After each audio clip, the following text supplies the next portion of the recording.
கேள்விதாங்க. கேள்வி இப்படி 4 பக்கமா?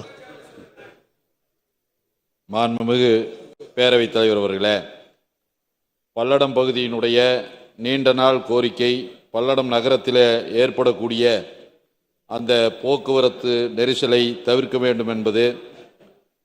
பல்லடம் நகர மத்திய பகுதியில் தேசிய நெடுஞ்சாலை எண் 81 செல்கின்றது. இந்த சாலை கோவையிலிருந்து கரூர், திருச்சி, தஞ்சாவூர் போன்ற கிழக்கு மாவட்டங்களுக்கும் மதுரை, தூத்துக்குடி போன்ற தென் மாவட்டங்களுக்கும் செல்கின்றது. இந்த பகுதியில் செல்லக்கூடிய பேருந்துகள், கனரக வாகனங்கள் மிக அதிகமாக செல்கின்ற காரணத்தினால் பல்லடம் நகர பகுதியில் கடுமையான போக்குவரத்து நெரிசல் தொடர்ந்து ஏற்பட்டு கொண்டிருக்கின்றது. விசேஷ காலங்களிலே இப்பகுதியில் மக்கள் மிகவும் சிரமப்படுகின்றார்கள்.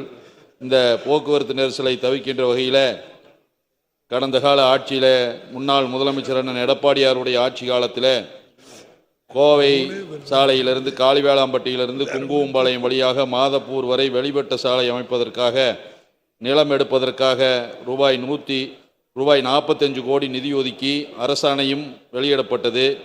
ஆட்சி மாற்றம் ஏற்பட்டதின் காரணமாக திட்டம் கிடப்பில் போடப்பட்டுள்ளது. இந்த ஆட்சியில் உங்கள் தொகுதியில் முதலமைச்சர் திட்டத்தின் கீழ் கேள்விதாங்க. கேள்வி இப்படி 4 பக்கமா?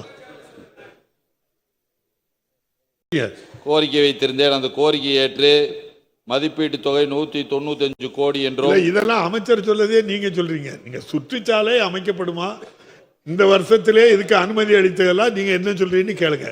அமைச்சர் வாங்கிடுவோம்.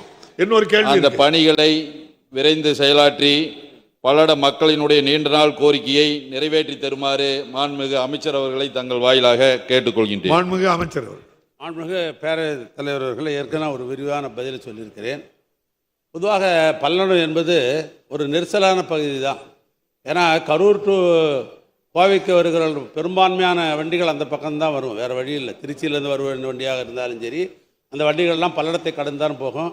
மணிக்கணக்கில் நிற்கிற நிலைமை இருக்குது. அதெல்லாம் உணர்ந்து தான் நான் குறிப்பிட்டு சொன்னேன். ஏறத்தாழ 3 சாலைகள், தேசிய நெடுஞ்சாலை, மாவட்ட நெடுஞ்சாலைகள், இப்படிப்பட்ட ஓடிஆர் சாலைகளை இணைக்கிற ஒரு சாலை அமைத்தால் அது ரிங் ரோடாக அமையும். அதற்கு முக்கியத்துவம் கொடுத்து தான் நிலையெடுப்பு ஒரு பகுதியில் எடுத்துக்கொண்டிருக்கிறோம். விரிவான திட்ட அறிக்கை ஒரு பகுதியில் நடைபெற்று கொண்டிருக்கிறது. எனவே இந்த ஆண்டு நிதிநிலைக்கு ஏற்ப அந்த ரிங் ரோடு அமைவது என்பதிலே அரசுக்கும் ஒரு அவசியம் இருக்கிறது. அதனால் அதை கட்டாயம் முன்னுரிமை அளிக்கப்படும். பாதகம் செய்பவரை கண்டால் நாம் பயம் கொள்ளலாகாது பாப்பா. மோதி மிதித்து விடு பாப்பா, அவர் முகத்தில் உமிழ்ந்து விடு பாப்பா. அண்மை செய்திகளை உடனுக்குடன் தெரிந்து கொள்ள இணைந்திருங்கள் எம் நாடு தொலைக்காட்சியுடன்.